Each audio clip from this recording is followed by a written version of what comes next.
اب آئیے میں آج کی اس مشاعرے کے آخری شاعر، مہمان مقالہ نگار، مہمان شاعر جو ہندوستان سے تشریف فرما ہیں، بڑے ادب و احترام سے ان کی خدمت میں بغیر تمہید کے ایک شعر عرض کرتا چلوں کہ آئندہ نسل مجھ کو پڑھے گی غزل غزل، آئندہ نسل مجھ کو پڑھے گی غزل غزل، میں حرف حرف اپنا ہنر چھوڑ جاؤں گا۔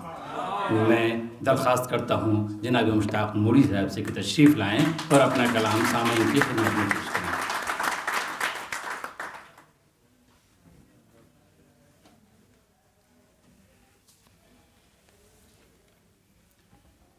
میں دو مختصر نظمیں سناؤں گا۔ ایک نظم جو دستک کے عنوان سے بخاری صاحب کی نظر ہے، غور سے سماعت فرمائیں۔ تم ایک ایسے مکان کی طرح ہو سکتے ہو، تم ایک ایسے مکان کی طرح ہو سکتے ہو جس کے سارے دروازے اور کھڑکیاں نگاہوں سے اوجھل ہیں۔ تم ایک ایسے مکان کی طرح ہو سکتے ہو جس کے سارے دروازے اور کھڑکیاں نگاہوں سے اوجھل ہیں، پھر بھی میرا میں جانتا ہے دستک کہاں دینا۔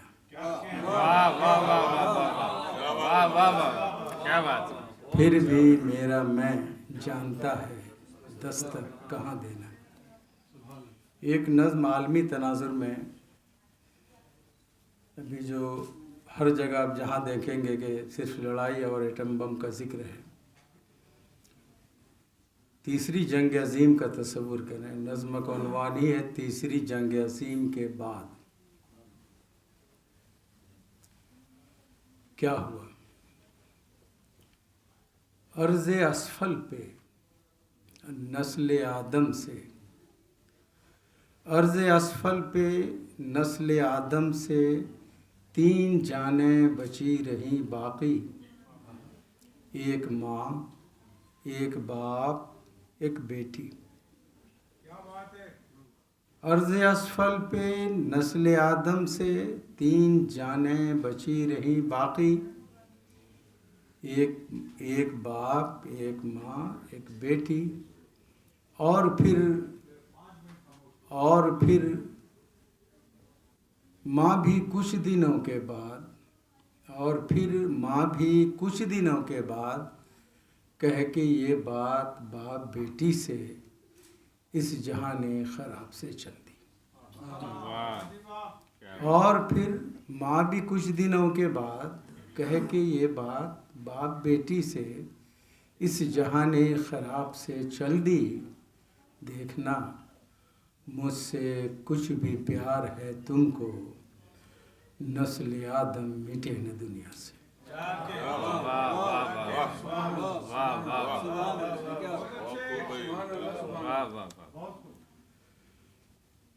اب ایک مطلع ایک شعر کہ میری مونس میری غمخوار غزل ہوتی ہے، میری مونس میری غمخوار غزل ہوتی ہے، خوں اگلتا ہوں تو گلنار غزل ہوتی ہے۔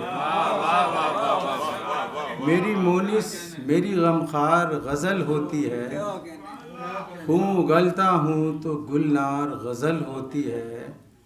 چوٹ سینے پہ لگے اور آنکھ میں آنسو آئے، چوٹ سینے پہ لگے اور آنکھ میں آنسو آئے، تب کہیں جا کے گوہر بار غزل ہوتی ہے، تب کہیں جا کے غزل ہوتی ہے۔ ایک مطلع دو شعر دیکھیے کہ نیند آخر اڑ گئی اب کروٹیں بدلا کرو، نیند آخر اڑ گئی اب کروٹیں بدلا کرو، ہم نہ کہتے تھے سہانے خواب کم دیکھا کرو۔ نیند آخر اڑ گئی اب کروٹیں بدلا کرو، ہم نہ کہتے تھے سہانے خواب کم دیکھا کرو،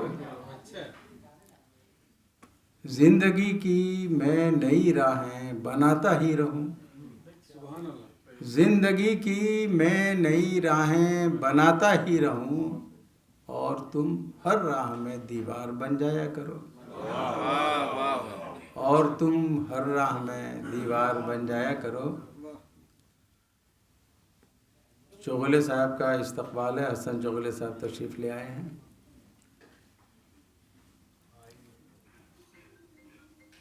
یہ شعر دیکھیے کہ کچھ زیادہ تو نہیں ہے میرے گھر کا فاصلہ،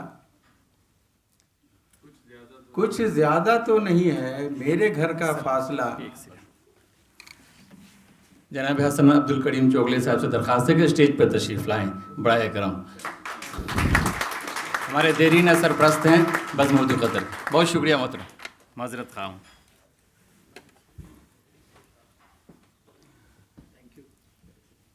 کچھ زیادہ تو نہیں ہے میرے گھر کا فاصلہ، اس طرف بھی راستہ بھولو تو آ جایا کرو۔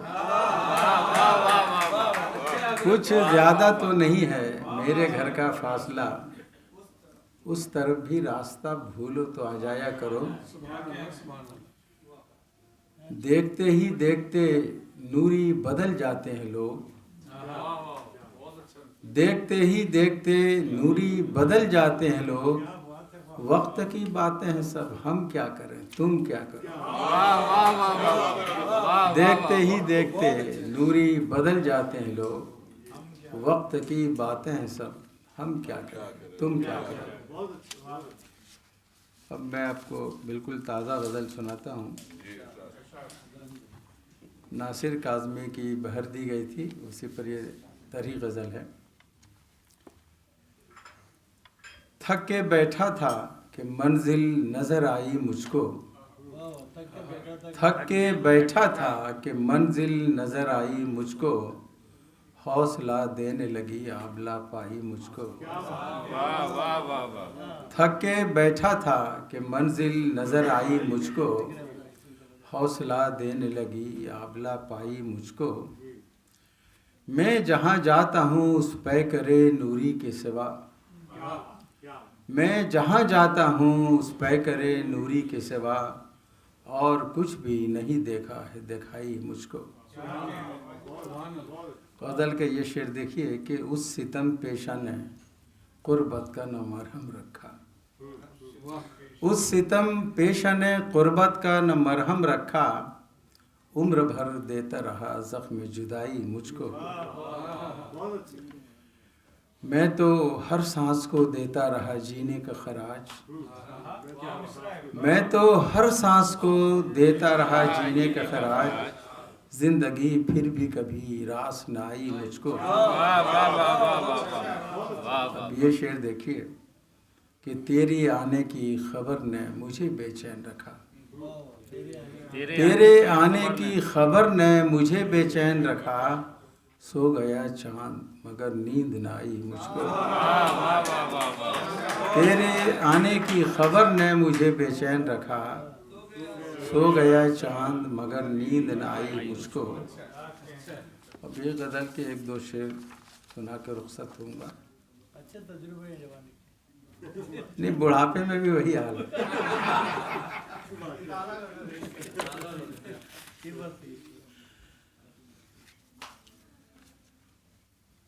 یہ ہمارے ہاں ہندوستان کے بہت بڑے شاعر ہیں سلطان اختر، جو ہماری اردو اکیڈمی کے وائس چیئرمین بھی ہیں۔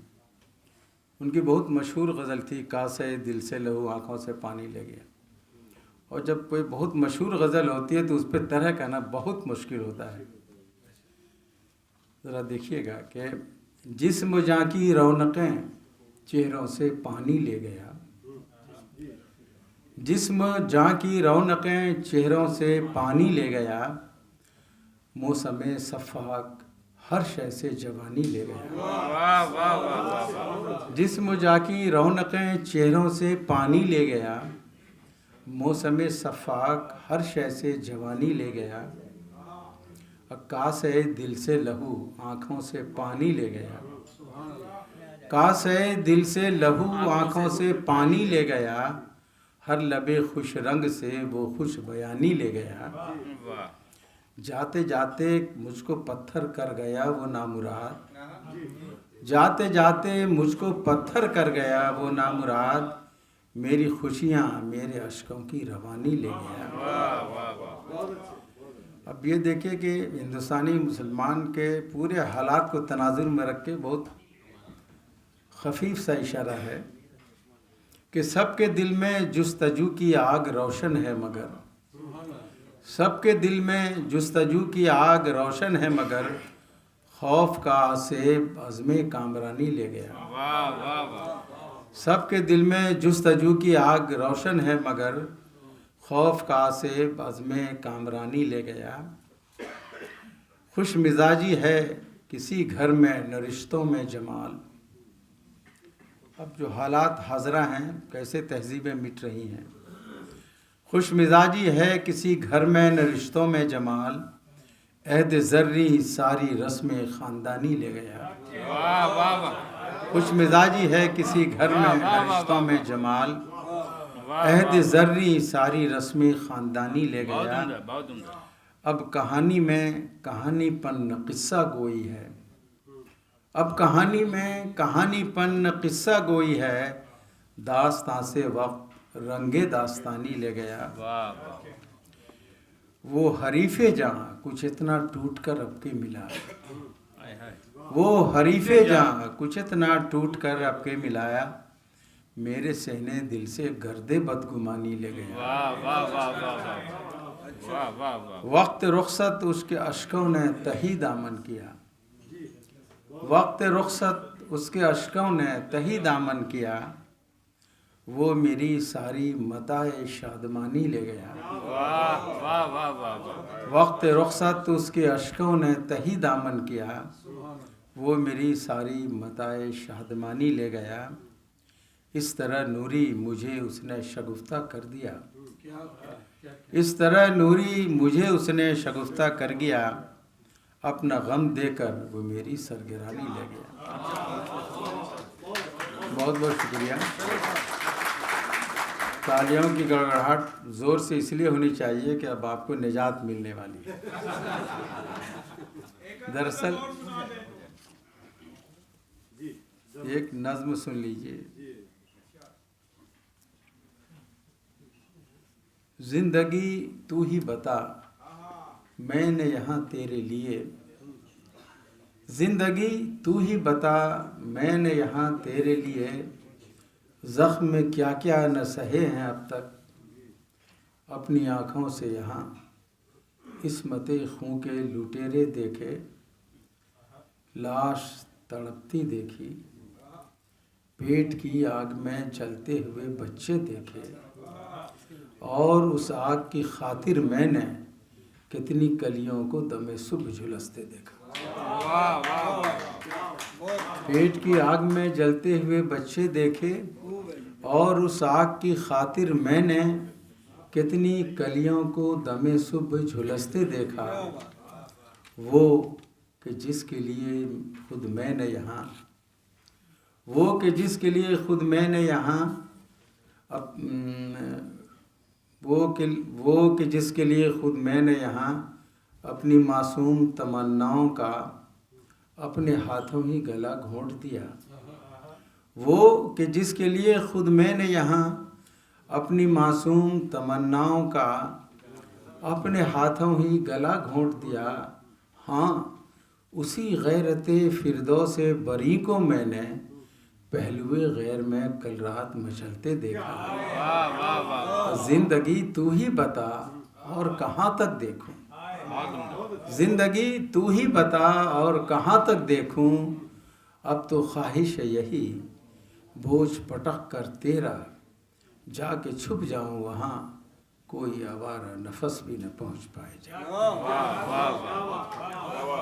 محترم حضرات، مشاعرے کی یہ محفل اتنی خوبصورت تھی اور اتنے اچھے اشعار سنائے گئے، یقین جانیے اگر اشفاق نے انہیں لگام نہیں لگایا ہوتا تو صبح تک یہ مشاعرہ چلتا، لیکن آپ سب کو معلوم ہے کہ یہاں سحری کا کوئی نظم نہیں ہے۔ اس لیے محفل ختم کی جا رہی ہے۔ میں آپ کو یہ بتاؤں کہ اتنی اچھی شاعری یہاں ہو رہی ہے، یہ قطر کی صرف نمائندگی نہیں کی جا سکتی، دراصل یہ پورے ہندوستان کی نمائندگی ہے اور پاکستان کی نمائندگی ہے۔ وجہ یہ ہے کہ اب بخاری صاحب نے کہا کہ اس کو نئی بستی نہیں کہا جائے، لیکن یہ ادارہ جس نے فنکشن کیا ہے جب قائم ہوا تھا تو میری عمر 9 سال تھی اور بڑھاپے میں یہاں تک پہنچ پایا۔ سفر تو میں نے کیا۔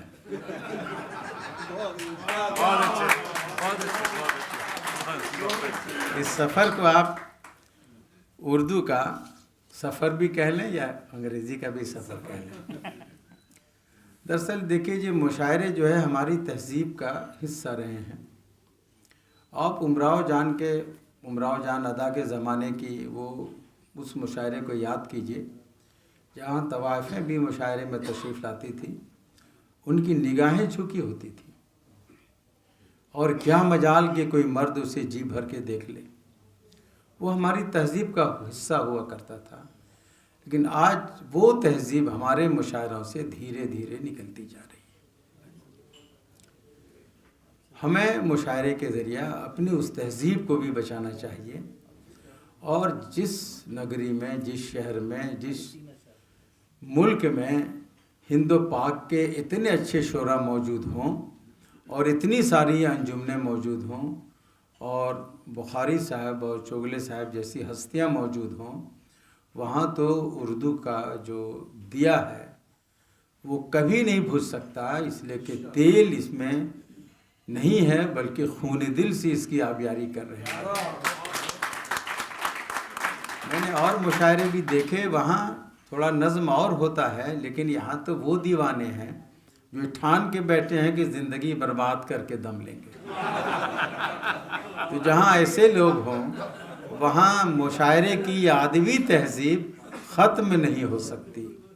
شہاب صاحب دیکھیے کہ وہ قطر کو پھیلا رہے ہیں پورے ہندوستان میں، ہندوستان ہی میں نہیں، ان کا ارادہ کہ پوری دنیا میں بزم صدف اور قطر کی نمائندگی کر دوں، حالانکہ ہیں ہندوستان سے، گیت گا رہے ہیں قطر کا۔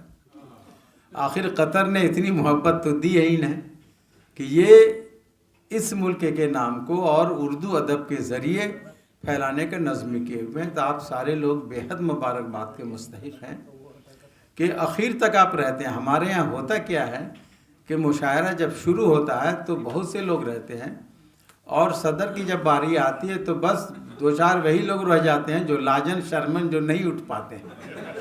اگر اندھیرا کر دیا جائے تو وہ بھی اٹھ جائیں۔ لیکن یہ تہذیب بہت اچھی لگی کہ جو ہیں وہ شروع سے آخر تک بیٹھے ہوئے ہیں۔ دلی میں نے جو پروگرام دیکھے ہیں وہاں جب 10-11 بجے شروع ہوتا ہے تو 10-20 لوگ آئیں گے، لیکن دوپہر ہوتے ہوتے تعداد 150 کی ہو جاتی ہے، وہ لنچ آور ہوتا ہے۔ اور اس کے بعد جس بیچارے کو پڑھنا ہوتا ہے اس کو وہ پہلے والا سامع بھی نصیب نہیں ہوتا۔ لیکن اللہ کرم ہے کہ آپ سارے لوگ ایسے دل والے ہیں، اردو سے محبت کرنے والے ہیں کہ آپ یہاں حاضر و ناظر ہیں ایک حساب سے، اور اس محفل کی رونق بڑھا رہے ہیں۔ میں آپ کا بے حد ممنون و مشکور ہوں کہ آپ نے اس ناچیز کو بھی سنا اور داد سے نوازا۔